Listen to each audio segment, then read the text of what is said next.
இனத்தை அழித்த அந்த விண்கள் விழுந்த இடத்தை பார்க்கலாமா? வாங்க. நாம் திரைப்படங்களில் பார்த்து வியந்த பிரம்மாண்ட டைனோசர்கள் இன்று பூமியில இல்லை என்பதுதான் சற்று ஒரு சோகமான விஷயமே. சுமார் 66 மில்லியன் ஆண்டுகளுக்கு முன்பு வரை உலகிலேயே ஆட்டி படைத்த இந்த இனம் கண்மூடி திறக்கும் நேரத்துக்குள்ள கூண்டோடு அழிந்து போயிட்டு அப்படின்னு தான் சொல்லணும். விண்வெளியில இருந்து வந்த ஒரு ராட்சத பாறை தான் அவற்றின் அழிவுக்கு காரணம் என்பது நமக்கு தெரிந்த ஒரு பழைய வரலாறு. ஆனால் அந்த பாறை பூமியில சரியாக எந்த இடத்துல விழுந்தது, அந்த இடத்தின் தற்போதைய நிலை என்ன என்பது பலருக்கும் தெரியாத ஒரு சுவாரஸ்யமான தகவல். அதை பற்றி தான் நாம இன்றைக்கு பார்க்க போறோம். வானத்துல இருந்து விழுந்த அந்த விண்கல் ஒன்று சாதாரணமான கல் கிடையாது. சுமார் 10 முதல் 15 கிலோமீட்டர் அகலம் கொண்ட ஒரு பிரம்மாண்டமான மலை போன்ற பாறை. அந்த பாறை பூமியை தாக்கி வேகம் கற்பனை செய்து கூட பார்க்க முடியாத அளவுக்கு பயங்கரமானது. வினாடிக்கு சுமார் 20 கிலோமீட்டர் வேகத்துல அது பூமியை பதம் பார்த்தது.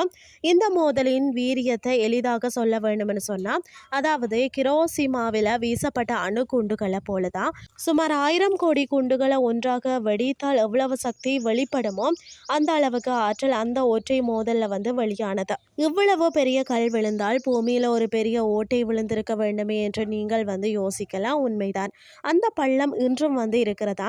மெக்சிகோ நாட்டில் உள்ள, அதாவது யுகடன் தீபகற்பகத்தின் வடக்கே கடலுக்கு அடியிலேயும் மண்ணுக்குள்ளேயும் அந்த பிரம்மாண்ட பள்ளம் மறைந்து கிடக்கிறதா. அந்த இடத்திற்கு அருகில் உள்ள, அதாவது சிக்ஸீலப் என்ற ஊரின் பெயரே அந்த பள்ளத்திற்கு வைத்து விட்டார்களாம். அது மட்டும் இல்லாமல் இந்த பள்ளத்தின் அகலம் மட்டுமே சுமார் 180 முதல் 200 கிலோமீட்டர் வரை இருக்கும். 1970களில் இறுதியில தான் புவியியல் நிபுணர்கள் கடலுக்கு அடியில ஈர்ப்பு விசை மற்றது பாறைகளின் அமைப்பு ஆராய்ந்து இந்த இடத்தை உறுதி செய்தார்களாம்.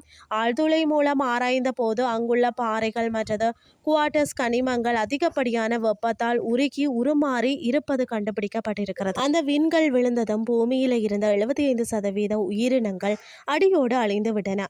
கல் விழுந்த வேகத்துல பாறைகளும் தூசிகளும் வளிமண்டலம் முழுவதும் பரவி சூரிய ஒளியை தடுத்து விட்டன. பல வருடங்களுக்கு பார்த்தீங்கன்னா பூமி இருளிலேயே தவித்ததாம்.